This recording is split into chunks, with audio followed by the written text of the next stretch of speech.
It is the Anfield Wrap after Liverpool, who are top of the league, top of any league. If there's a league going, you'll find Liverpool have got a number one next to them in it. They scored 2 goals. Manchester City scored -1.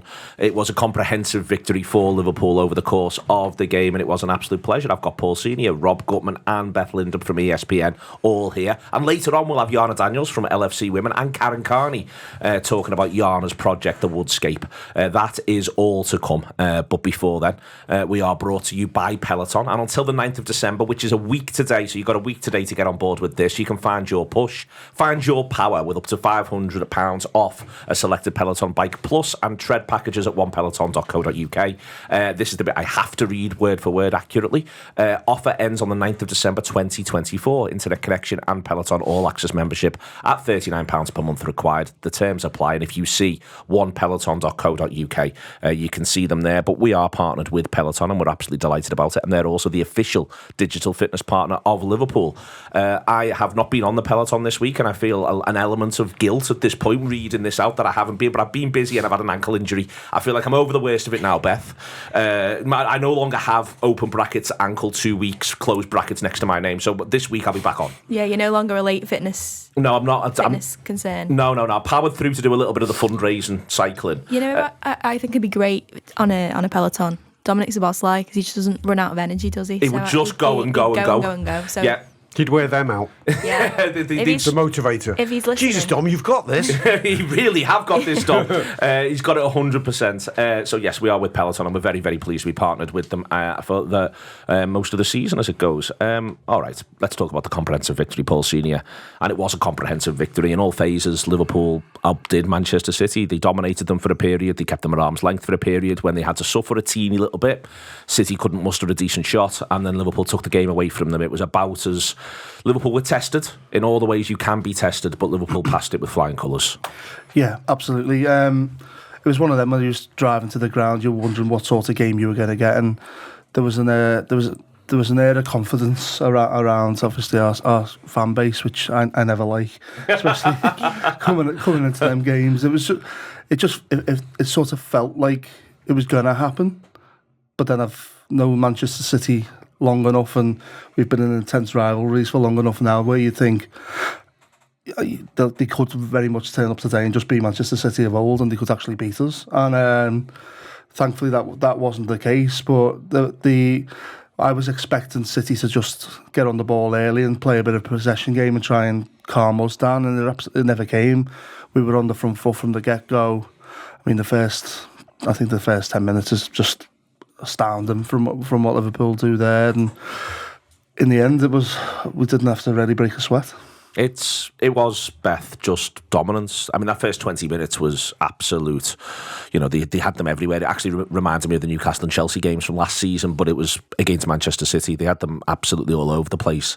But by the end of the match, as I say, other than the gift Van Dijk offers De Bruyne, there really isn't a decent Manchester City opportunity all the way through. Doku comes on and is mildly concerning and is dangerous, but they just didn't really land a glove by the end of it. They didn't, and I asked Arna after the game in the press conference about sort of, in terms of the time that he's been at the club so far, that first half an hour in particular, is that as close to sort of a perfect Liverpool performance as he's seen? And he said, yeah, obviously the one caveat to that was Liverpool could and perhaps should have been 2, 3, 4 up at half time, and as long as it's 1-0, you always fear that City could come back, and they were better in the second half. I was really surprised yesterday. I as Paul said, I didn't quite know which Manchester City side were going to turn up, but I didn't expect the one that we saw in that first 45. You know, they've obviously had a real tough time of it lately, but I just thought it's Anfield, it's Manchester City, they'll be fired up, and they just look completely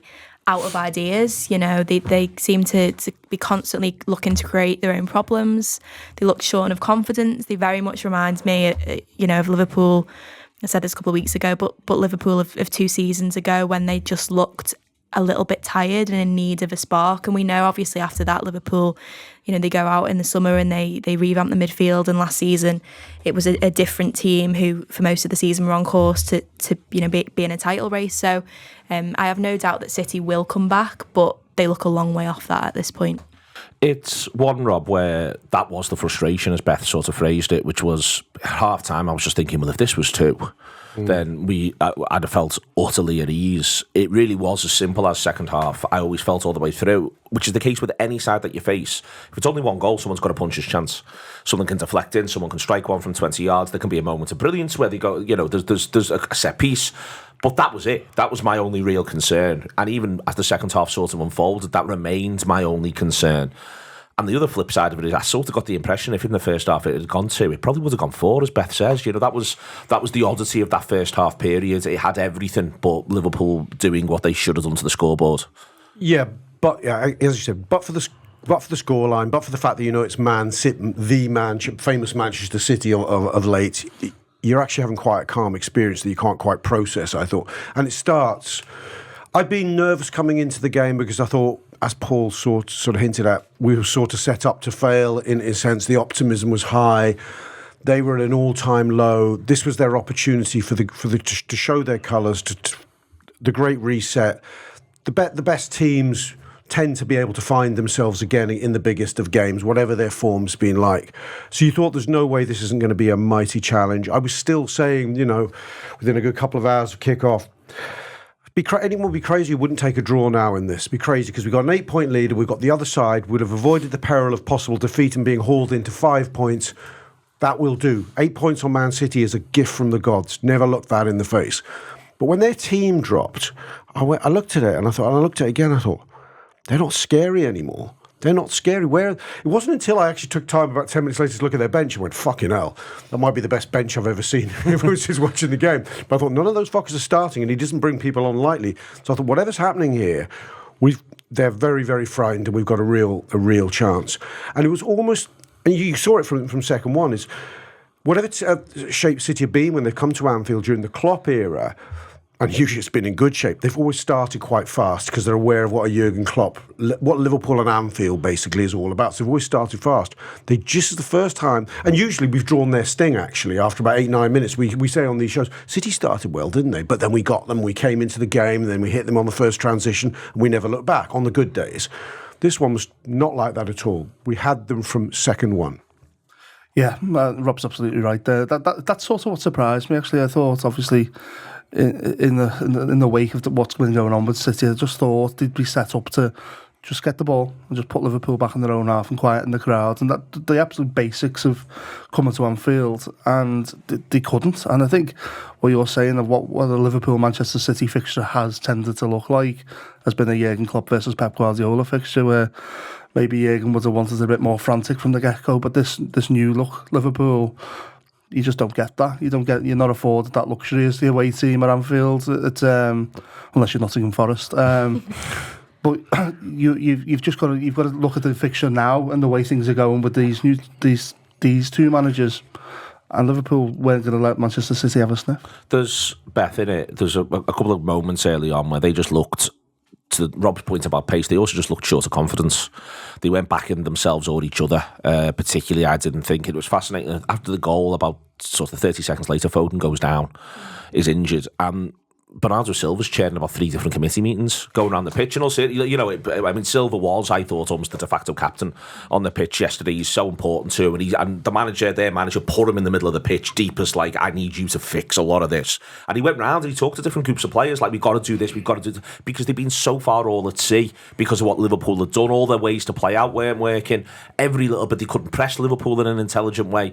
And it was just sort of striking that opportunity, Foden going down, it just led to one of just quite the internal sort of investigation as to what it is that's going on, and I think that speaks to currently where City find themselves and also what Liverpool were able to do. Yeah, it reminded me actually of I think it was the 4-0 against Manchester United at Anfield a couple of years ago, and was it Pogba who went off early in that game, and it was almost like it was perceived as he didn't fancy it. Now, I'm not saying that wasn't the case that was the case with Foden, because obviously he gets up and he carries on, but it just at that point when I saw him go down, I thought if he goes off here, it just sort of smacks of a team that already felt beaten. And I think that, from as soon as Liverpool went ahead, there didn't seem to be any conviction within that Manchester City team that they could go on and get something, which is so rare because we know City have been the masters at coming from behind. So many times last season they came from a goal down and fought back, but you just never really felt like they believed that they could do that. It's not very often that you see Manchester City players sort of griping at each other and as you say, holding little committee meetings and trying to calm each other down. But we saw that quite a lot yesterday, and even at the back, City are the absolute masters, aren't they, of playing out from the back, and it just felt like every pass was uncertain and they were playing themselves into trouble, and it was just a very un-Manchester City performance in that first half in particular. When Foden goes down, I thought they're gonna take a bit of time here. City, they needed to reset the game. I said to the guys around me in the ground, I was like, if he gets back on that pitch and he's just running around fine, they're trying to take the sting out the game here, because there felt like an inevitability at that time when it was about to go 2. And he's down for a while, and as you say, there's committee meetings going on left, right, and centre. I felt Manchester City just needed a breather there. Let's get our heads back on our shoulders here. And I think they did, actually, for a small period after that. I thought Liverpool, again, growing back into the game, but I thought City calmed themselves down a little bit. I think the great issue for City at the moment is that they've just got a hologram of a midfield compared to what they have had. Rodri, I think, for a large period of time, has afforded a lot of... he's just done a lot of the legwork. It just helps everybody else, doesn't it? Absolutely. So much. And you're seeing Bernardo having to drop 10 yards deeper than he'd like to, and he's then having less of an impact on the game, where they're playing them intricate passes with Foden, linking up, putting Haaland through, whatever. But he's having to do dog's work now. And obviously you're seeing Gundogan, a shell of the guy that pre-Barcelona move. And it just doesn't work with Lewis, and... as you said, as we said off air before we started, they just don't look like Manchester City. There's something in the midfield point there, Rob, which I think is really important, and Liverpool were on to. And I don't think it's not some sort of work of tactical genius. No team likes to be turning around. No one wants to get turned around. But Liverpool, firstly, had a really strong... this Manchester City side does not want to turn around. Like, I've never seen defenders be more against it. They just do not have it in them at the minute. But also, Liverpool just had a constant plan as to how they were going to do that to them. Whether it was with a 70-yard ball or whether it was with a 5-yard ball, we're going to make you run back towards your own goal in ways that you're not going to like, over and over and over and over again. And at the point at which we lost it, where it felt like they were coming on top, that's when he introduced Nunez. And it was as though, what we're going to do is you're going to get harassed and you're going to have to turn around. And that's our game plan, and you're going to hate every minute of it. And it just worked to perfection. Yeah, Guardiola's whole sort of ethos since day one in British football has been about nobody hits us on the transition because they never get the ball. That is basically, and we work from there. We set up camp in your half, you don't transition, and if you even think about it, we'll foul you 10 yards inside your own half.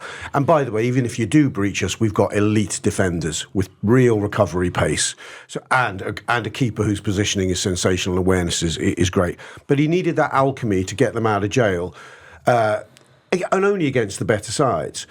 Now he's coming up against a Liverpool side who are who are not going to let you control the ball in our half. We are going to get transitions, and I feel like, even though we've joked about how much pace Salah has or hasn't got, as a side we seem to be as fluent and pacey on the counter as we've ever been in the Klopp era.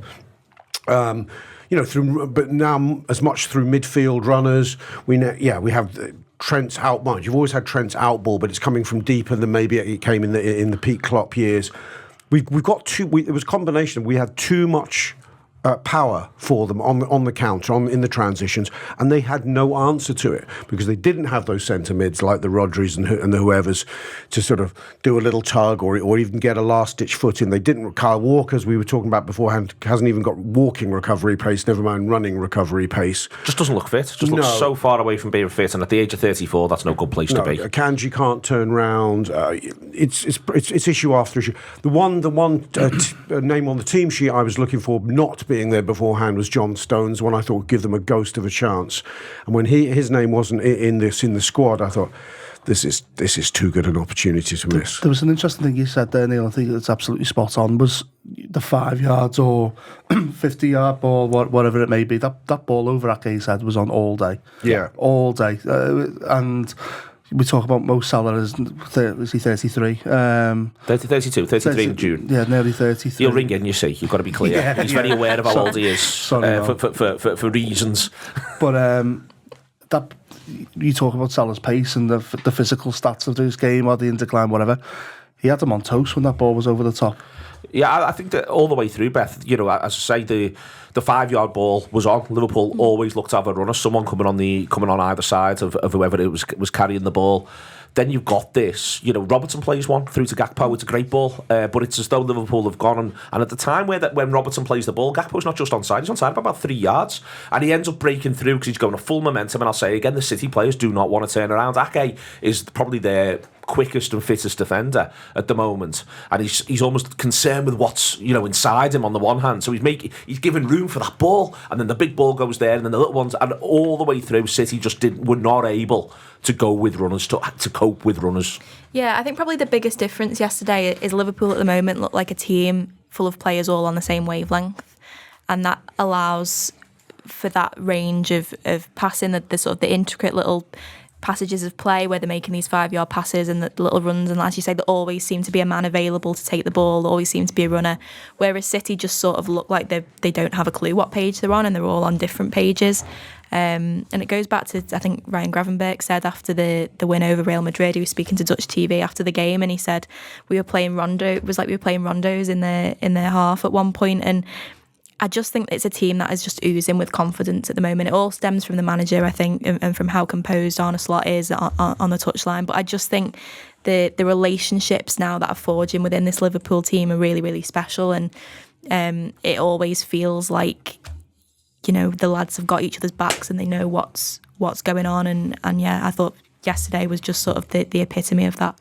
Bigger picture, Rob, is that 11 cleared of City now. 9. It's great, that, isn't it? Yeah. You can't stop smiling about that. No, 11 cleared of City, 9 cleared of Arsenal. I mean, it is just obviously a great position. The league table is, you know, it's in such rude health from Liverpool's point of view. Played 13, won 11, drawn 1, lost 1. It's still a massive week to come. It's worth sort of pointing that out. But it was, I think we all were aware from the moment you see the Champions League draw, really, that's a big 4 games back-to-back, and Liverpool are 2 into them. Scored 4 goals, conceded none, and arguably deserved to win both the games. They've won by more, but the margin should have been greater in both. So we are very, very confident. The big picture looks great, but there's still a lot of work to be done this week. There is a lot of, and I'm looking a little bit further. I think it's the run to Christmas now. I want us to get intact in the sense that we're still got this kind of gap to the teams behind us by the time we rock up to play Leicester on Boxing Day, because before then we do have Spurs away, and that's a tough fixture, that one. So Spurs away, the Blues away, and Newcastle away. I know we've got a sandwich in between that. I think we've just got Fulham at home, haven't we, before Christmas? Which again will be no picnic, but obviously one we would expect to win. But there are games there where you can see points being dropped if things go a little bit. Well, we lost 2 of those games last season. Well, exactly. So things can go against you. So the momentum we've gained could quickly be lost if we're a bit unlucky or we drop our guard. So we have to be very, very careful. I think I've said it to you, and I feel this is a season that if Liverpool are to achieve the stuff of our dreams, and let's face it, that's winning the league, everything else is a bonus after that, we need to do it in the sort of relentless way we last did it in 1920. Maybe I'm being too much of a pessimist, or maybe I'm crying it in, but I sort of feel if we have a bad 2 or 3 weeks where Arsenal pull us back into, say, 5 points, I'm not sure it'll be that easy for us to recover the kind of momentum we've enjoyed. I don't know. It's an instinct rather than a factual thing. Mind you, that's something I've thought for a few weeks now, and I'm sort of being proven wrong in that this team's getting better before our eyes. But there's no doubt that for this story to sort of reach a plateau where we can speak with a degree of sureness of how it's going to play out, I do think we have to navigate. We do have to navigate this week with Newcastle and Everton. I said before yesterday's game, I was talking to my boys, goes, would you take 4 from City and Newcastle on this? Would you take 7 from the next 3? Well, would you take 4 from these 2? No fucking way now, but I don't know. It is tantalising. I think it's just sort of the ghosts of title races past coming back to haunt, isn't it, a little bit? It's like Rob said yesterday going into the game, I was of the opinion that if Liverpool could get a draw, that would actually be a really good result. And against Real Madrid, as much as the forms of both teams are very different, I certainly didn't foresee that Liverpool would win in the way that they did. So they do keep proving everybody wrong. And I think that is what you've got to think. I think you look at the next 2 games and you view them with some trepidation. Both good teams, well, on the day can cause a lot of problems, certainly, for Liverpool. But you look at this squad and you think, will they be sat thinking, well, we'll take a draw at Everton, or they'll fancy themselves to win every single game. And I just think, Arne Slot deserves so much credit, not just for what he's done tactically in terms of empowering the team to do what they're doing on the pitch, but I just think his demeanour in the midst of this crazy journey that Liverpool are on is so impressive. He's so unflappable. He's so composed. And I just think if you're a player and you've got a manager who is like that must fill you with so much composure and confidence. And I think actually yesterday that was what struck me most about Liverpool, was the maturity of that team. Yep. Considering it is a relatively young team, a number of those players only came in last season and are still finding their feet in the Premier League and at the highest level. There was just such maturity against Manchester City, who are the ultimate Premier League team, have been the last few years. So yeah, I think as much as it is tempting to sort of keep putting caveats in terms of how much we think Liverpool can go on and achieve, they've proved us all wrong so far. I mean, we were in the DOS together in the summer, Neil, and I remember you guys being in the mix zone and whatever after the pre-season fixtures, and the manager at the time was ramming home the message that it was important to win those games, the pre-season games where no one puts any pressure on them. It's about a new manager coming in, get this new tactical style, whatever, trying weird set pieces or whatever it was he was doing. But every time he spoke, it was about, we have to get into the mentality that every single game is a win. So when we're talking about a draw against Newcastle, or would you take so many points, the only option on the table I think the manager puts in front of them is you have to go and win. There's no pragmatism. It's just win, and then go and win again. And I mean, he's doing a pretty good job of that, isn't he? And I think now you've got through the Real Madrid test and you've got through the Manchester City test. Going into that Newcastle game, it's again, you've got to just go and win, and then the derby you've got to go and win.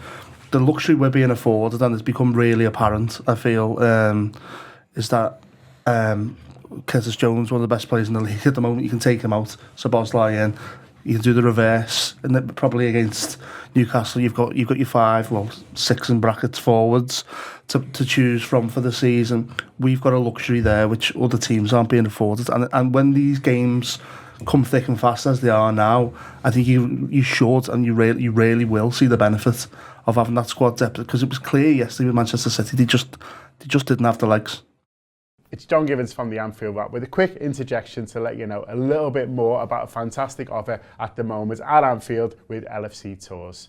Now, if you've not been to the Anfield on a non-match day for a while, you've not done one of the stadium tours for a while, or you don't know about the full range of activities they have at the moment, then this is a fantastic opportunity to have a look into it and also save yourself some money, because there's loads going on a non-match day. There's the classic stadium tour, of course, that is always being developed, and that includes the newly designed LFC Museum, which is absolutely brilliant. You can even abseil from Anfield if you want at the moment, and there's Legends, Q&As and ultimate Anfield experiences as well. And until December the 2nd, you can get money off, and it's a really good discount as well. It is 30% off the classic stadium tour. That includes the museum as well, with the code Black Friday 30. So that is Black Friday 30 when you're booking. You can either book a particular date, or you can get a gift voucher from that as well, and you get 30% off. Or if you want to do something a little bit more special, there is the Legends Q&As. So after the stadium tour, you'll hear from a legend who's played and won trophies, I'm sure,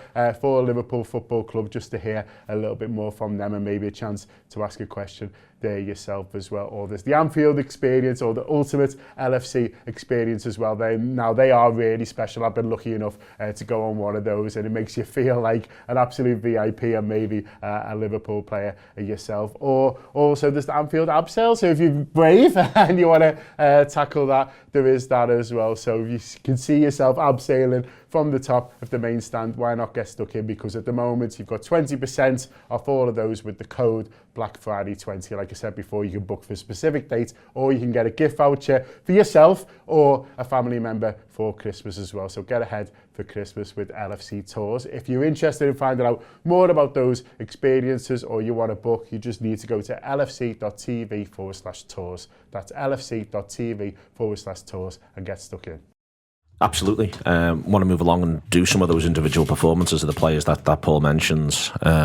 Rob, did a few on post-match pints, and it was out for free, so people want to listen, going over that ground, it is possible, appraising some of those players. But I want to start with Gravenberch, because, you know, first and foremost, he's on a yellow card for a long time in that game, and at no point did it feel like it inhibited anything that he wanted to do. He managed himself brilliantly. Maturity, something Beth said before, and that's what is the most staggering thing about it. He now looks like he's been, first and foremost, he now looks like a 28-year-old playing holding midfield. He's been doing it for 4 seasons. That's what he now looks like in the way in which he goes about his business. But there's still occasionally flashes of the exuberance as he dances away from players in the middle of the park. It was a tremendous performance, and it would have been an easy day to decide that it was a little bit difficult to play that role, and instead he just made it look an easy day because he's that good.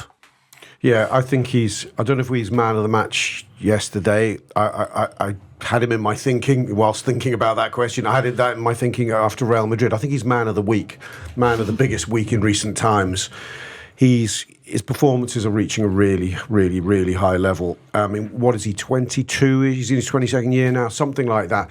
So you sort of think, you know, players like that, he's looking like the best central midfield number 6 in the world at the moment. In fact, I doubt there's a number 6 playing better, is there? Given Rodri's out, so it's probably, given Liverpool are the best team. Him and Camavinga. Given Liverpool are currently the best team in the world, he's playing as the most important midfielder in the best team in the world. He's a baby playing it in his first season. It's frightening what he can become in that position. As you said, that the exuberance is amazing. I love it when he spins and sees a bit of grass ahead of him and he moves into it. I want him to score. I think he's got 5 goals in him this season, by the way, from those kind of moves. He's actually got we forget the Gravenberch of last season, before he had the niggly injuries and a bit of inconsistency. It was a phase where he looked a real threat coming forwards. He reminds me, if you're going to find a lazy comparison, maybe a bit of Patrick Vieira about him. Maybe it's because he's so rangy and the fact that he can shift up the pitch incredibly quickly, as well as just having that sort of telescopic leg thing, which all the great centre mids have, where he can just extinguish danger. I mean, he may make Fabinho a memory for us. That's how good he is. Do you know what I mean? I mean, you and I sat doing shows a couple of years going, well, maybe Fabinho is the best number 6 in Liverpool's history. You were picking our best 11s, and I think you were picking Fabinho maybe ahead of Souness or alongside Souness. I wasn't doing that, Rob. No, not quite that. But you know what? There was a conversation around, would you know, in that dream. Not least because Graham will ring in. Not least because Graham will rightly ring in. But if you freeze the frame now, the quality of Gravenberch's performance, let's put it this way, you could fall off a cliff, you could lose confidence, injury can happen in a career. But if you want to set a template for how one of the great midfield careers could develop, it would look like this at this stage. Yeah, I think it's easy now to see why Gravenberch was so highly rated when he was younger, when he was coming through the ranks. He obviously surpassed Clarence Seedorf's record for becoming the youngest Ajax player to feature in the Eredivisie when he was 16. And I wrote a piece on him last week and sort of spoke to various people, spoke to a couple of his old coaches at Ajax, and sort of the enduring theme throughout speaking to everyone is just how much better than everyone else he has always been throughout the age groups. I spoke to his dad, which was lovely, and his dad said, you know, he remembers taking him to things when he was 4 years old and he was playing against kids who were 8, and he was the best player on the pitch, you know, at 4 years old. And I think as well, what was nice speaking to his dad as well, he was very complimentary about Jurgen Klopp and how he has sort of helped transform Ryan's career, but also about Arne Slot. And I said, you know, how impressed have you been with what he's done? And he said, the line that really stuck out to me, he said, we're God-believing people, and we believe that God has sent Arne to us and to Liverpool. And that is the extent of the impact that, you know, even within the players' camps and the players' families, they feel Arne has had on this group. So yeah, it's been a hugely special week for him, I imagine. And yeah, it's just great to see him going from strength to strength in this Liverpool team. Yeah, I mean, I can only echo what the guys have said there. Really, it's been he's been a revelation this season. As you know, when you looked at the season ahead, you sort of weren't counting on him. I think it became really apparent in pre-season he was going to be someone who was going to benefit from the system change. And since then, he's just got better and better. You made the point about him looking 28. He just looks so assured, and like he's been playing the role for years. And I think at the end of the sort of Klopp era, with I think there was an interview with, I think it was Pep Linders, who said who you're most excited about at the club, and he said Ryan Gravenberch. So they knew what they had on their hands, and it's surprising actually, because I think in his first few months, I think everyone thought, well, Bayern Munich don't sell good players, you know. Yeah. Well, they have.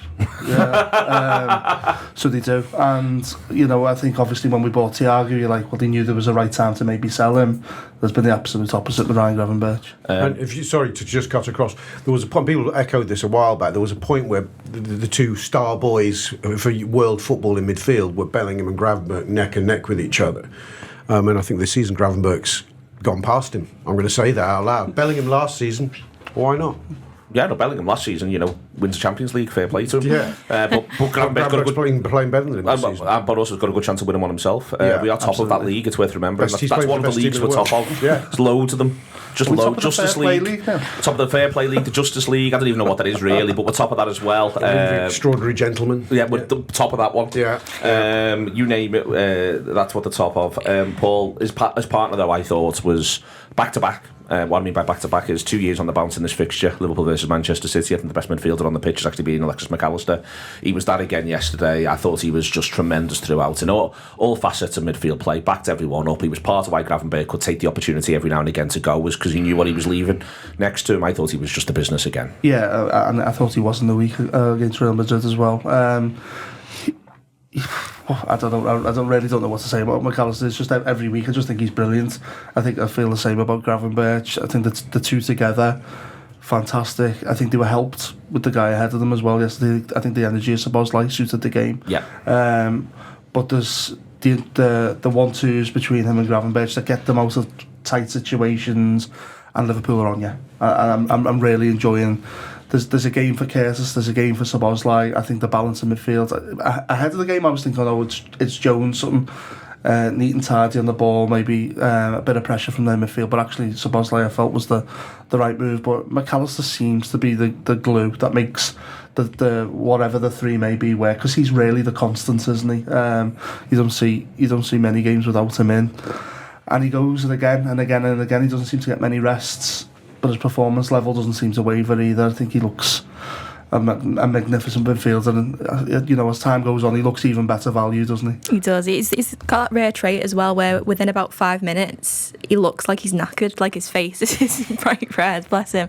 But he's able to just keep on going, and yeah, when you look at sort of some of the money that has been spent on midfielders over the past couple of seasons, Chelsea obviously spent an awful lot of money on Caicedo, which Liverpool were prepared to pay, and Enzo Fernandez as well, and look, both of those players this season look like real players for Chelsea. But then you look at and compare to what McAllister has achieved already in this Liverpool team, and you think 35 million in today's market is obscene, really, for a player with that level of talent.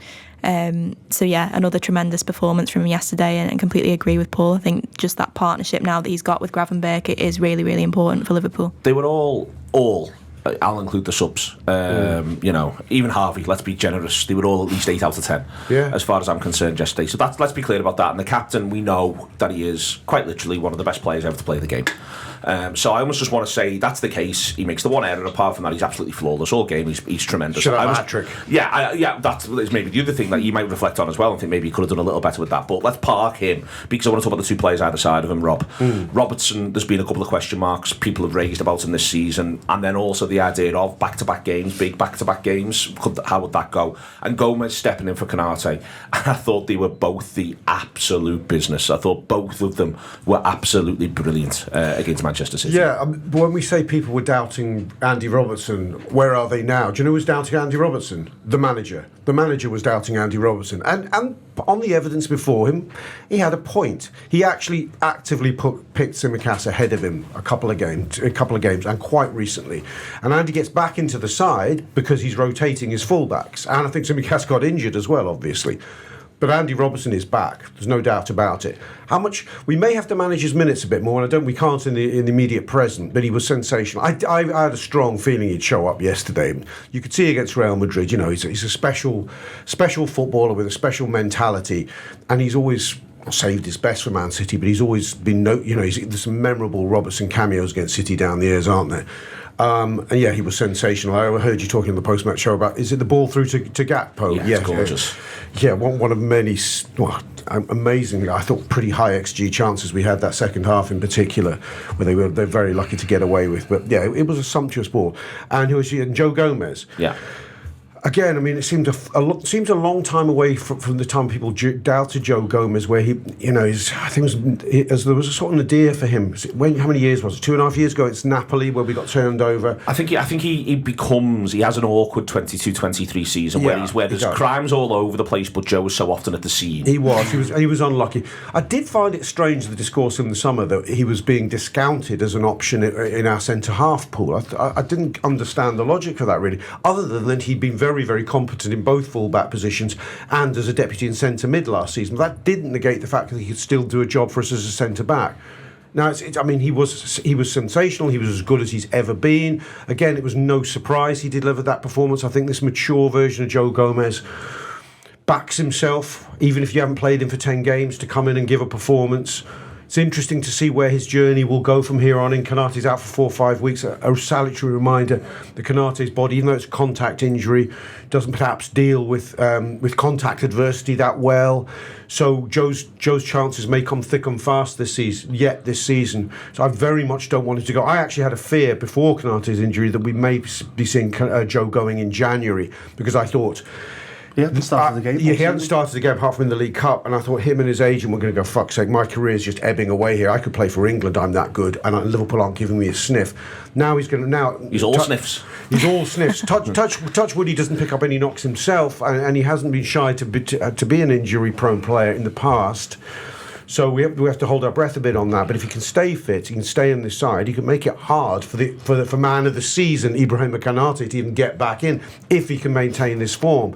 But, it's just all good news for us. I think the biggest compliment to Gomez from yesterday is I didn't hear a single person mention Konaté.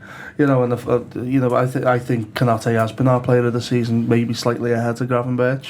Arguably. And yesterday, I didn't even notice if it wasn't there, and I think that's all testament to Joe.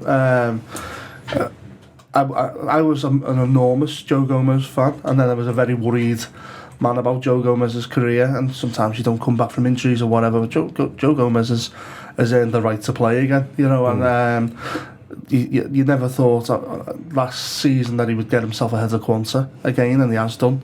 And I think some of his performance levels, there was a game he came on as a substitute, I can't remember what it was, and he was outstanding. Yeah, Konaté went off with a knock. Yeah. Which game was it? A home game, wasn't it? Was it when he did the shoulder, was it? Or yes. Yeah, can't remember what game it was, but I thought Gomez came on in that game and was outstanding. And then yesterday, I think having the recovery pace like Konaté has allowed stylistically for Liverpool not to change so much, and I think that's really in Joe's favour, maybe over Quanta. And then when it comes to Quanta there, so he comes on when we're taking a free kick, and then he runs past Joe Gomez, and I'm going, is he putting them right back? And it just made sense he was going to man mark Doku, I thought, for Quanta. But I think nice cameo that, wasn't it? It was. But what I thought was most impressed about with that was that I liked that Quanta gave him a problem going the other way. Yeah, that was the first thing he did. He gave him a big problem going the other way. He ran down the line and almost as though saying to Doku, right, we're playing at my bit of the pitch that I want to play in. And I thought that just straight away made Doku go, oh, this is a bit different now. You know what I mean? And Doku was still dangerous because that's what he is, and he's such a like, he'd be very frustrating if he played for you. Let's be clear. Oh, absolutely. But he terrifies you in loads of senses, and I just love that the first thing that Quanta did was go, no, you've got to worry about me as much as I've got to worry about you, and I thought that showed such confidence and assurance. Yeah, absolutely. And what I also liked is the Arnie going a bit old school and just man mark him. And you never see someone who's just, I'm within 2 yards of you at all times. And you'd normally give that type of player 5 yards, but he was right up his backside, you know. And I really enjoyed what Quanta did. I didn't enjoy Gary Neville's commentary making out like it was a worry about how Trent was playing when it was clearly managing his minutes. Of course it ahead was. of a busy week. Like, watch more football, Gary. Trent played well. I thought Trent without the ball, did a decent job yesterday. But I thought when he came off, he looked like he needed to come off. But I thought I was delighted with Quanta. I think he's made a few mistakes this season in the games he's had, and he needed a confidence boost, and I think he really got one yesterday. I'd go just quickly on last thing on Quanta, Neil. I think people don't quite realise what Quanta has much more to his game than I think we've seen. If you've watched him a bit for the England under-21s, he's a player who likes to break lines and get forward. You could see he could actually play fullback. What he does early on when he just pushes the ball and goes, that's part of his game. And I actually think obviously he should be reinvented as a fullback, but I'd be interested to see a couple more cameos in that position for him. I think what you saw yesterday as well was just almost like he was coming on with a real willingness to sort of say to the manager, listen, I'll play wherever you want me to play. As long as I'm on the pitch, I'm gonna do my best for the team. And I think that is what you saw, that real willingness to get forward and sort of make the role his own a little bit, even in the short cameo that he was afforded. So really encouraging for him. And I think as well, it's a bit of a shame for him because he has had a couple of mistakes, but actually a lot of those mistakes have come in games where for the most part he's played really, really well. And it's just, I think that the mistake is obviously what you remember. But even in that cup game at Brighton, he did quite well until the error. He looked tired. Yeah, the error seemed to be marked by tiredness more than anything else. Yeah, and he hadn't been playing a lot, and so I don't think it was necessarily like he'd been on and he played badly. It wasn't like that. It was just, but unfortunately, people do always remember the mistakes. So yeah, it'll do him good. It'll do him the world of good to get a few minutes under his belt, and I'm sure we'll see a bit more of him over the next few weeks. Diaz absolutely flogs himself, Beth. Plays the two positions over the course of the game. The shine was just beginning to go off playing centre forward.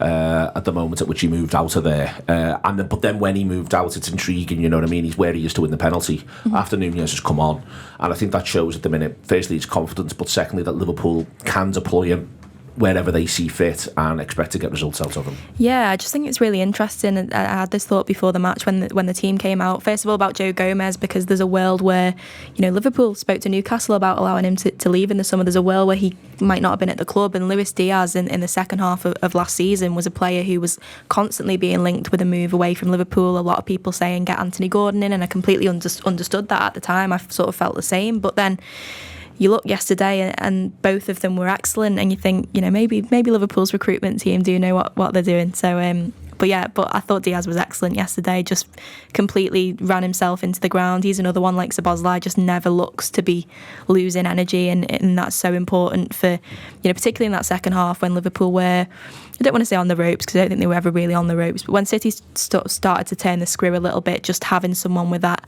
hunger and tenacity that Diaz has got was really, really useful for Liverpool, and does really well to win the penalty. He's another one you could argue. Actually, I know, has Diaz been our player of the season? Do you know what I mean? You can go around the team and you could go, and we haven't even started on Mo Salah. You go, and actually, Salah being our player of the season. So everywhere you look, and we have Van Dijk. There's a number of them where you could go. I think you could put your hand up for who's been Liverpool's best player this season, and Diaz is undoubtedly in that mix. If he's not scoring, he's assisting, and I think you don't think you get an assist on the official things for winning a penalty, do you? I think you do now. Do you? I don't know. I mean, it was a hugely well won penalty, that, and just micro-examine from it. I think the keeper makes an error.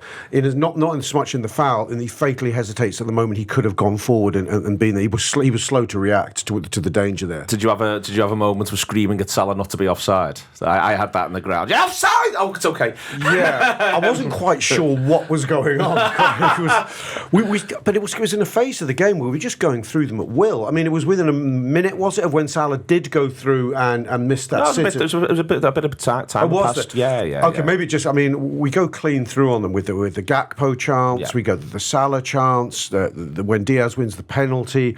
I mean, it's how many high XG moments we've had in a game against City. I've still not seen those numbers, but it's got to be some 3.3. What? Liverpool's expected goals was 3.3 according to StatsBomb. 10.3. No, 3.3 according to StatsBomb. Paul, just on the subs in general, in there where you praise Quanta when he comes on, I think I mentioned before about Nunez. I'm not going to say it was an inspired substitution because it doesn't take a moment of genius to work out. Well, let's do that right now. But the point is, though, they're just the right decisions at the right time. Yeah, do you know what? Yeah, I think it could be because I actually thought, he's going to just do Nunez and Jones together, and he doesn't upset the midfield so much when he just brings Nunez on his own.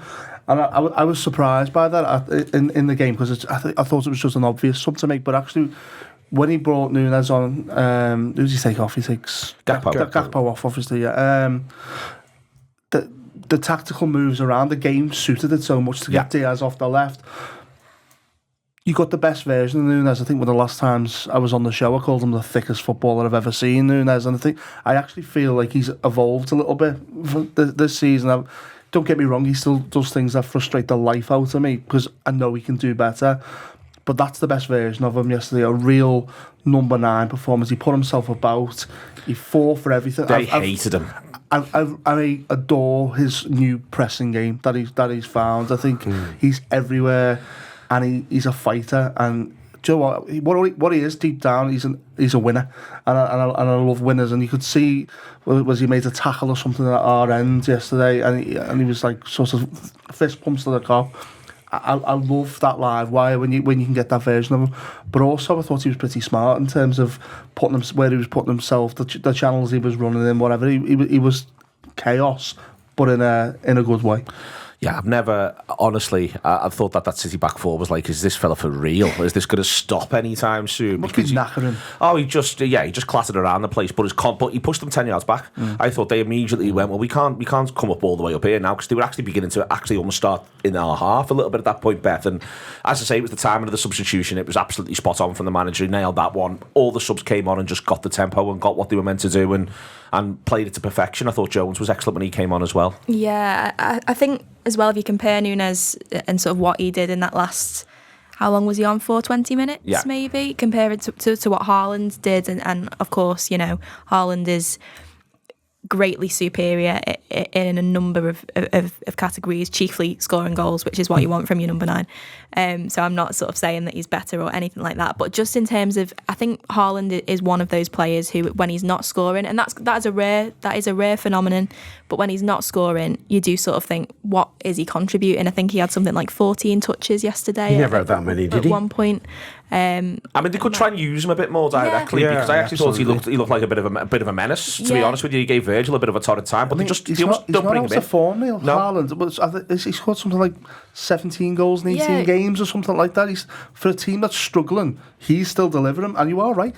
Maybe just throw a ball over the top for him or try and put him in behind, because they never did it once. And that's almost like, from Manchester City's perspective, like you say, they didn't recognise that was probably the best way to get at Liverpool, and they just didn't seem to do it. Whereas as soon as Nunez came on, they looked to get him involved as much as possible, and I think that was really, really impactful. And I do feel for him, because I think he must be one of the most unlucky footballers as well in the world. I mean, go back to the Real Madrid game, and he has that one, nearly bobbles in and is an own goal, and gets somehow miraculously hooked off the line, and you just think he just needs a couple to just go in by hook or by crook. But yeah, I think if he can keep contributing in the way that he did yesterday, then it's no bad thing for Liverpool. The subs all just look like they've got rhythm. I wouldn't mind another couple of fit players, Rob, to make that a little bit harder for the manager. But I think, Quansah aside, though, the players he brings on have got rhythm in the game. Hopefully it's the start of getting Elliott back in the fold and him doing bits and pieces for us. The squad is not quite what you would call threadbare, not least because you got to look at our opponents yesterday, and you can call that threadbare. But I'd almost like his sub decisions to be a little bit harder, if you see what I mean. I think we're in actually a reasonable place in terms of the fitness in the squad at the moment, in that we're just getting Elliott back. Trent's come back, obviously. Chiesa is now fully training. Don't hold your breath, but he is an option. I think that Girona game is a key. Is one for Harvey especially. I agree, and hopefully for Chiesa too, because I do think, because the cameos we saw of Chiesa, in fact he started the game, he looked a lively player who could contribute something for us. I think where we're now threadbare in defence, in as much as we've got 3 of our pool of eight defenders out, and that's You'd touch wood again, you'd say, well, okay, you don't leg defenders, certainly not central defenders, as much as you might do attacking midfielders and forwards. So if you want a slightly more threadbare area of the pitch for the next 2-3 weeks, we might just be able to handle that. But certainly in midfield, well, having said that, the option we've got, Kwanzaa now, you think, well, okay, he could play across the back four to a degree. Not sure quite where Andy Robbo gets his rest. How long's Simicast for? Not being discussed. His manager mentioned it. He said he was unlikely to be back this week, which implied to me he wasn't that far away. He was on crutches yesterday, though. Was he? I did think it was, because he did say that after the game. He said he's not going to be involved this week, but then if someone's on crutches, you would imagine it's a couple, but they've not given it a time frame for it. Yeah, so, maybe by the time Tottenham's coming round, or the Southampton League Cup game, as you say, maybe he's just coming back then. We don't really know much about Bradley either. It's a hamstring injury. It could be 2 weeks. It could be 4 or 5 weeks. So that's an interesting one. But in midfield, suddenly now with Harvey Elliott back in the fold, and let's go on yesterday's midfield and call it arbitrarily the first choice midfield, but the fact you've got Curtis Jones, our best player against Real Madrid, possibly, and Harvey Elliott, our best player certainly in the pre-season before he got injured. You've got those two as midfield rotatable in options. The attack, we've been rotating the four of them really, really well, and they're all on exceptionally good form. Again, Chiesa might be a nice bonus. I don't think we'll see Jota much before Christmas, but what a bonus he would be too. Yeah, you're also you got a little look at Szoboszlai right hand side as well for a period there yesterday. Just a little look to rest Salah, and I also think Elliott could get out there as well if he's looking for one more to add in terms of bringing. Well, sorry, just to interrupt. That is the most interesting question for me. The Salah problem is there a game outside of the Southampton League Cup or even Girona? Is there a league game where you can see Salah not starting for rotational purposes? No.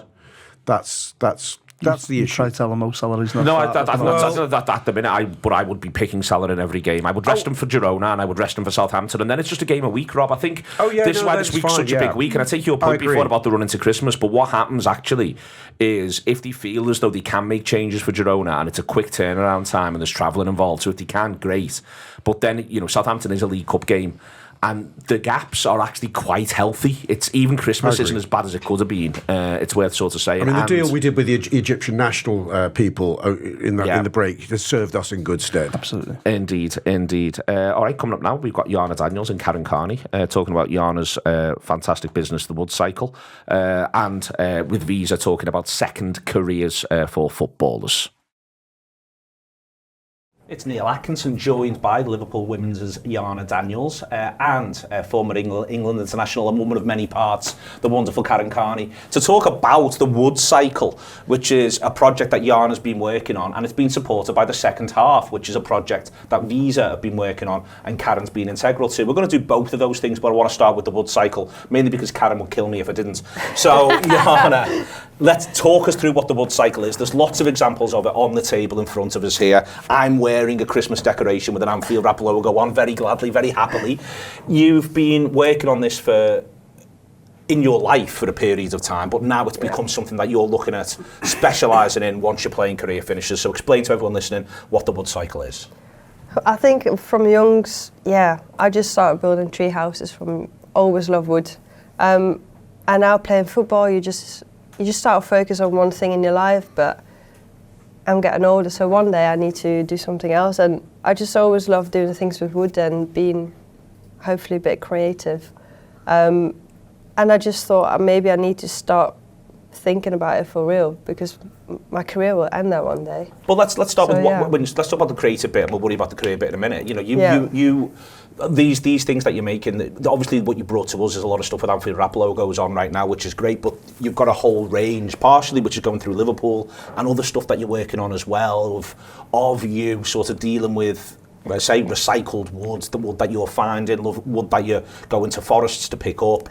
It's a big enveloping process, and it's something you've been working on for a couple of years now. Yeah, for me it's just like clear what I do, but obviously it's not, but I just love anything with wood, from making sheds to little key rings. I think I really like the hands-on things. Yeah. Making furniture, like the crafty, hard stuff.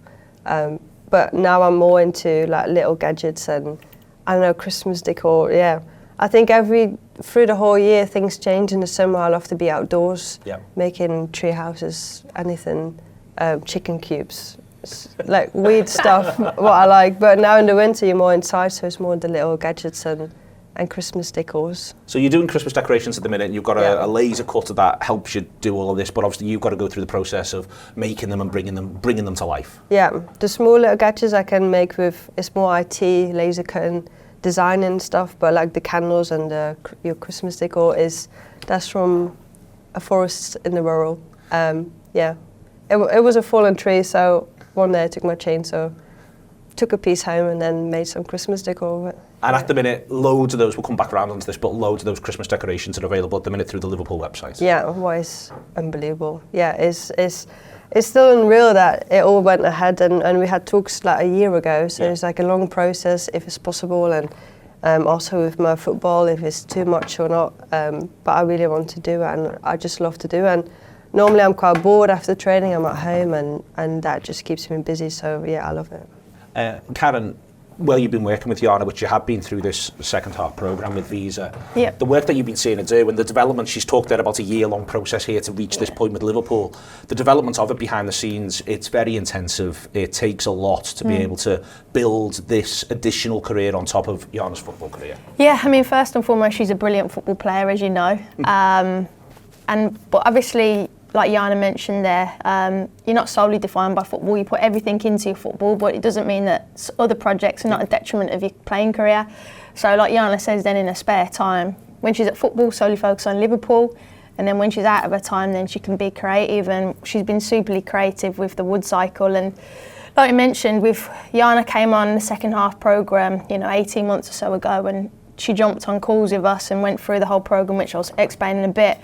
But she just kind of said, yeah, I'm making stuff in my garden. And we were like, whoa, go back a bit. What do you mean you're making stuff in your garden? And then you started to see she's making climbing frames and all the stuff that you've mentioned. And you're like, okay, you've got a real skill here. So how can we help you?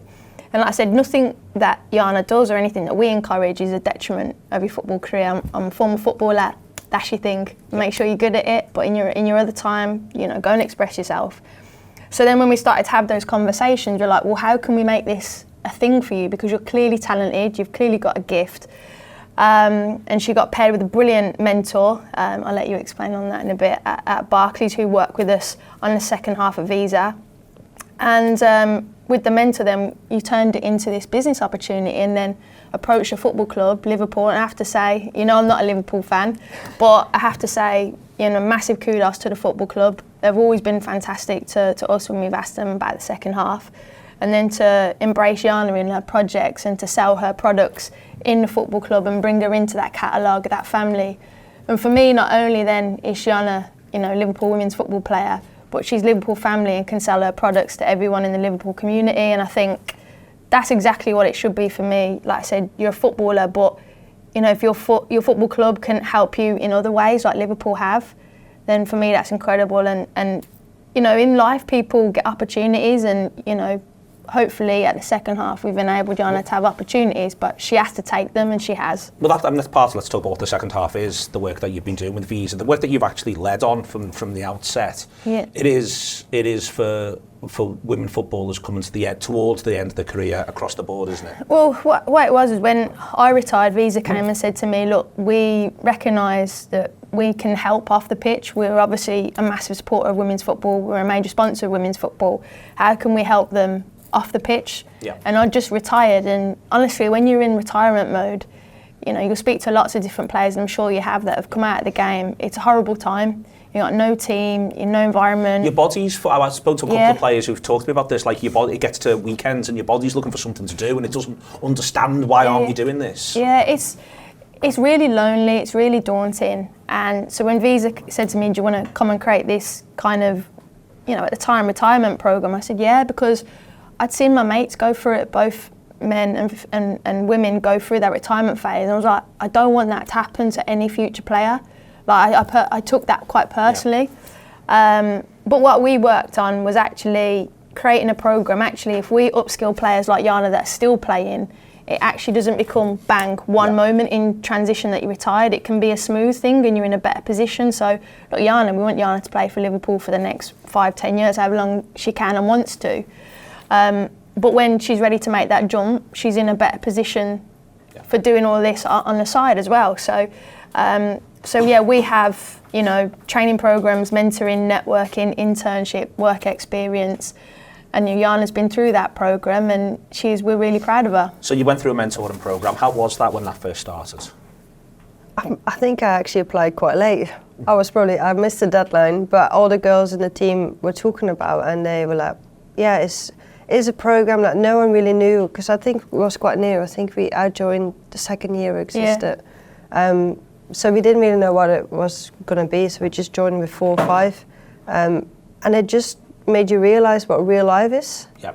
Because sometimes you're so in a day-to-day routine, you go to training, your life is football, you focus on one thing, and sometimes you forget about, real life things, like you need to do interviews. I don't know, it was just like you realise we need to be ready, because it is going to happen one day, even injuries. You need to leave and you might not find a new professional club, like those things happen a lot. So for us to join and kind of, it rang a bell, and it was good. It was good to get out of your comfort zone and realise that it's more to football, and you have to be ready, because it's so much more. And now that you've started this process, do you feel as though, you know, can you very much envisage what you want the next phase of your life to be? Can you see the way in which you can imagine 10 years beyond retirement now, in terms of the support that you've had, the mentoring that you've had? Oh yeah, if you would ask me that before I joined, now I would not have a clue. Yeah. So it makes you think what is next, not even next year, but just in the future, like. And yeah, all this would never happen without the support I had through them. Is unbelievable, and you just feel stronger in yourself. Even on the pitch as well, you feel a bit more confident, because you're not just a footballer. It sounds strange, but like even doing this podcast 2 years ago, I'd be like, no, I'm not going in front of cameras. That's not my thing. But you just get more confident in certain aspects, and just be braver in life outside of football. So it did help me develop as a person as well, big. When I occasionally get asked to speak at school things, Karen, and things like that, one of the things I always say is that you've got to be constantly sort of almost ready for anything. You know, anyone in any career now, especially the way the world is, there's very few careers that just stop. But this to me sounds like it's not just the idea of preparing players to go and do one thing, as Yana says. It's almost preparing her for the next, you know, however many years of a life, full stop, if you see what I mean. And it must be especially hard for players, because as Yana's described it there, it's so head down. It is training session, recovery, training, recovery, game, recovery. And footballers are encouraged in the 20s especially, don't even think about anything else. Maybe think about family a little bit, but don't think about anything else. Yeah. So it must be hard, mustn't it, to then get the tools that people just end up having to get themselves, normal people in their 20s, to have to get them into players as they are approaching that retirement point, but it must be so important. Yeah, I mean, you know, we've had players that have had career-threatening injuries and had to retire literally the next day in their mid-20s. And it's hard for me to go on and try to say to players, hey, think about your career when you're kind of thriving and in your peak. But I've been through that process. I've seen other players go through it. And like Yana mentioned, there's actually a lot of modern research that says it's not a detriment of your playing career. It can actually make you feel better, play better. And that's what we always have to encourage. As long as you're not doing something that's going to be a detriment towards your football club, I'm all for it. Yeah. If it makes you a better human, better person, better player, the football club will benefit from it as well. But that is that challenge. But for me, it is necessary, because like I said, when I came to 31 and I retired, I signed my form to say my career was over. And then your phone's flat, no one calls you, no one checks in on you. You don't have a team. You're so used to have so many people around you. A training every day. Yeah, football is the greatest gift, and being in a training ground environment. And I'll always encourage players to play as long as they can, as long as they want to. But that moment when it does come, I can't sit there and lie to players and say it's great. And for women footballers, we're not in a position to, you know, have a gap year or have some time out. You know, for me, I had to retire the next day, and I was in a really fortunate position. But like I said, we've worked with players on the programme that have had immediate retirement through heart condition, injuries, or players not just had their contracts taken on. And I just think that we've done, you know, I'm very biased, but, you know, we've we want to encourage players to prepare for that moment. We stepped in when we needed to. And for me, that's something, I think the second half is one of my proudest things, because maybe when you get older, you want to do things that are more purposeful, you know, and, you know, if we can help players. And like I said, I'm really proud of Yana, because, you know, this is a big thing for her, and, you know, this is her future. And like I said, keep doing your thing on the football pitch, but, you know, this is amazing, and I hope everyone at Liverpool in the Anfield Wrap and all the audience get behind and make her busy for Christmas. That's my aim. There's a big Christmas set of projects that you're working on with Liverpool. Yeah. There's also your wider wood cycle stuff as well. There's the Liverpool specific stuff which people can still order now at the time of listening to this. It's available, really lovely things that they can get for Christmas, stuff to put around the house. That's there, and they can get that through the Liverpool site. Yeah. But then you don't stop on the 1st of January. You see this as something that you're doing all the time with the wood cycle. So where do people find out more about everything you're doing? They can find me on my website or Instagram or. So what's the website address? www.thewoodcycle.co.uk. And people can see everything that you work on there. Yeah, it's all. I will put a few of the Anfield Wrap on there as well, so people can find them. And that'd be very nice indeed. Yeah, anything that is in stock, because I need to be careful when there's like international breaks or bigger games coming up. I put the furniture on hold because I don't want to be too busy with big projects. But all the small gadgets is really nice and relaxing to do outside of football. So I need to have that balance still. Is it therapeutic for you then? Oh, doing it is. You know, when you come home after a really bad session or something, and good session. Good session. Know your audience, Yana. Any session, it just, I don't know. You just forget about anything. You you zone out. You come out with a fresh mindset. I don't know. Yeah, it's really. I'm in the zone. You could find me in my garage for hours. Find you in the garage for hours. Absolutely brilliant. Listen, all the details will be around, firstly, our socials, descriptions here as well. Underneath, whether it's on YouTube or whether or not it's through the app or anything like that, you'll be able to find links to everything that's relevant to Wood Cycle, Yana's socials, the Visa project as well, everything that's on there. It's been an absolute pleasure all the way through. All of this stuff is absolutely fantastic. It's been brought in. It's going to be around the office. We've got these wonderful door things that I'm going to find a way for us to put places that Yana's made for us now, which means that people should not be walking in when we're recording, which so often happens, especially when I'm doing calls for something or other and everyone just thinks I'm in there on my own in the studio. But anyway, it's been fantastic. Thank you very much to Karen and to Yana. Check out the Wood Cycle everywhere and look into this stuff for Christmas through Liverpool's website as well.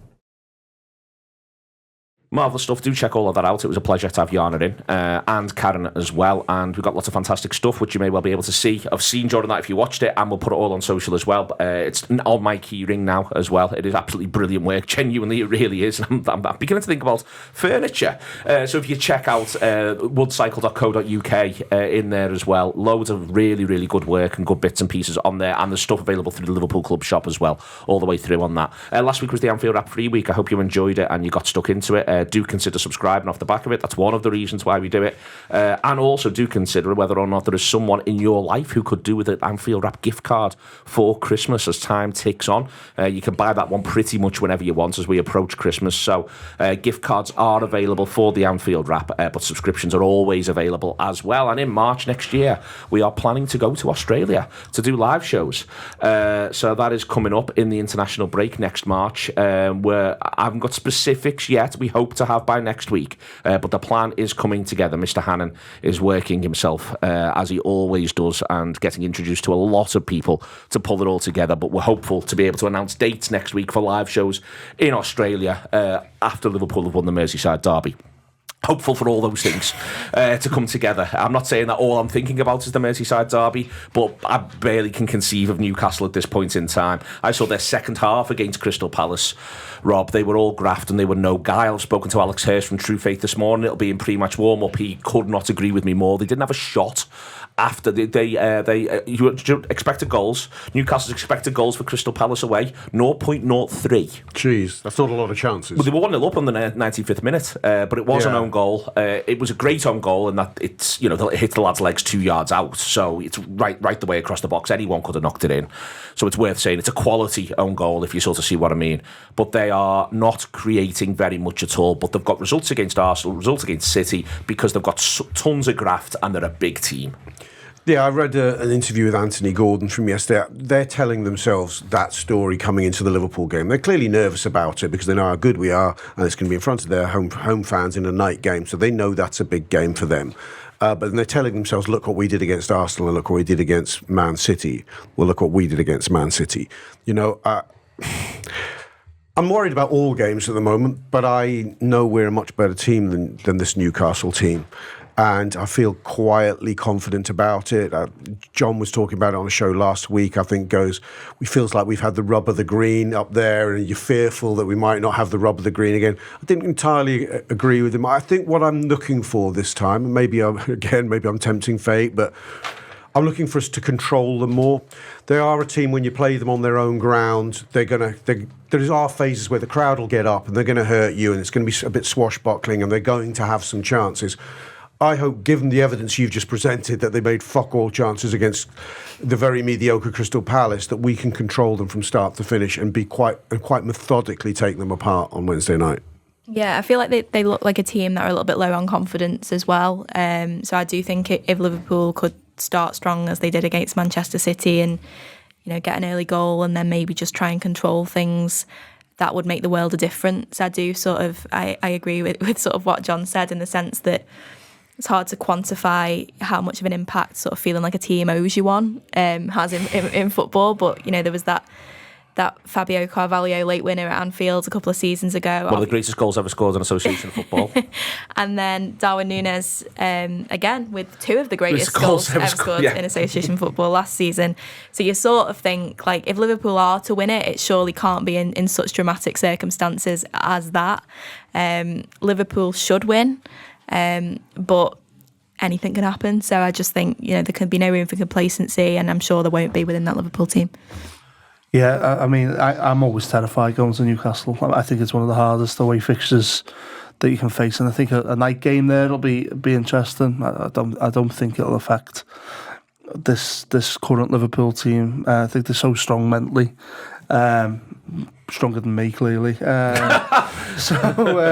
God they're stronger than us mentally, because we're not. but I always think Newcastle at home, they build from their home form. Newcastle, don't they? And I think it's going to be a game. Don't get me wrong. I don't think it's going to be a walkover. But Newcastle don't look like the Newcastle of recent seasons.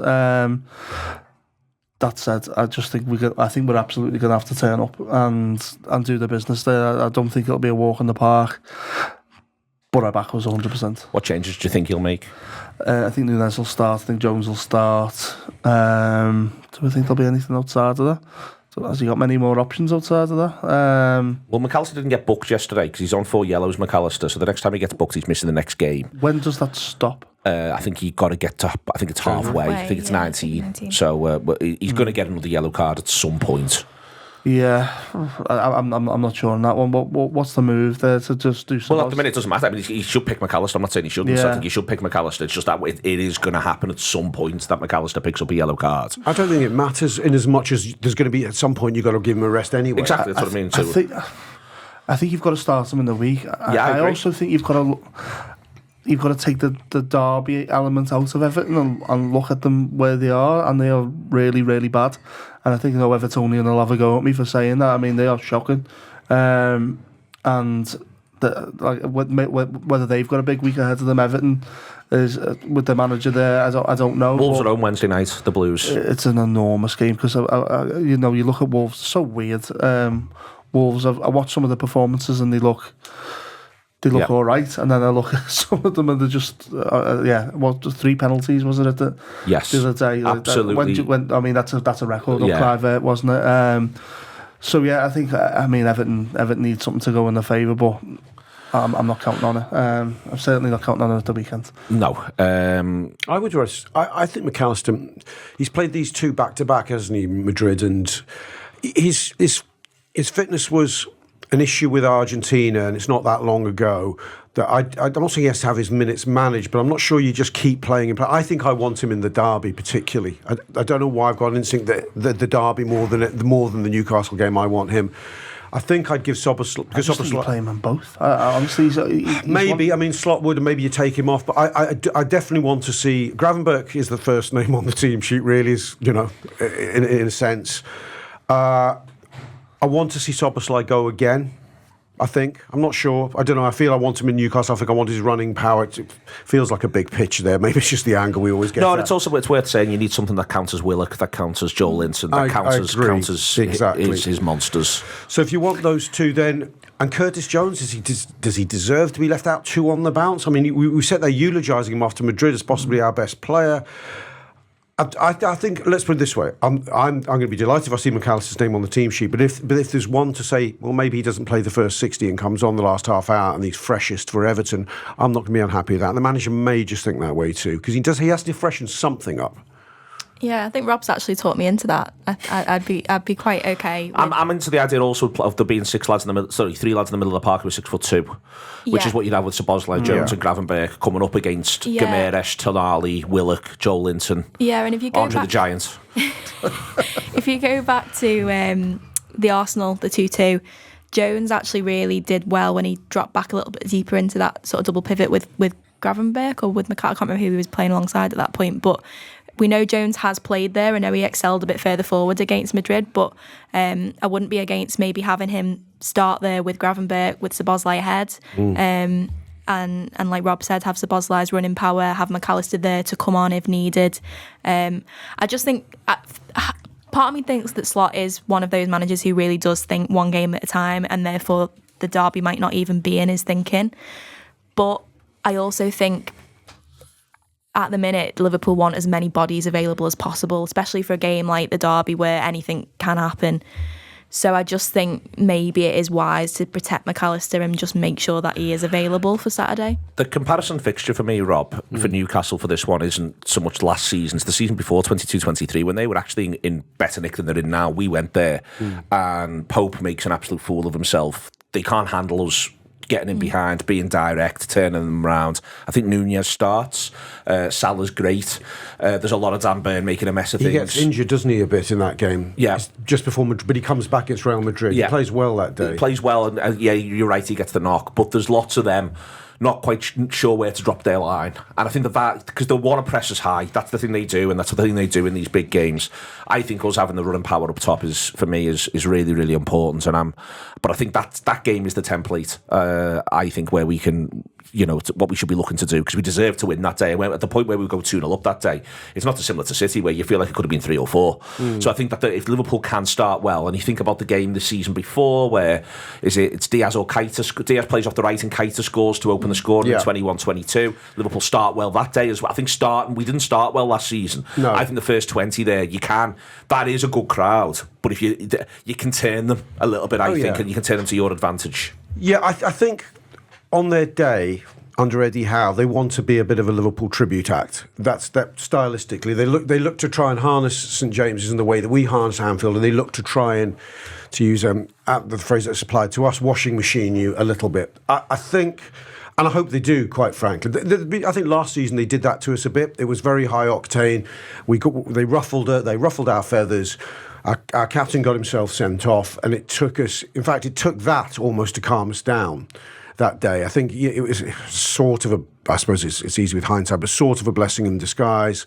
We were able to sort of just concentrate on the basics and found our way back in the game, and obviously Nunes' exceptionalism saw us through that day. But I think they will.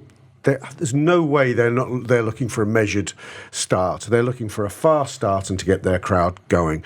And I think it's how we react with that. If they are unable to make a fast start because we control them and we're faster, I think they won't know what the fuck to do. But they'll leave gaps as well. What I'm saying is it goes both ways. We can try and be controlled, but there might be the opportunity to really turn them round. And Dan Burn and Fabian Schär are the centre halves. Yeah, have exactly. you seen Dan Burn? Yeah, exactly. So, and I think they'll have no plan B other than for a fast start to be productive for them. So if the fast start, which actually equals them, as you're suggesting, committing bodies forward, just equals us picking them off on the counter, then it's going to be our game.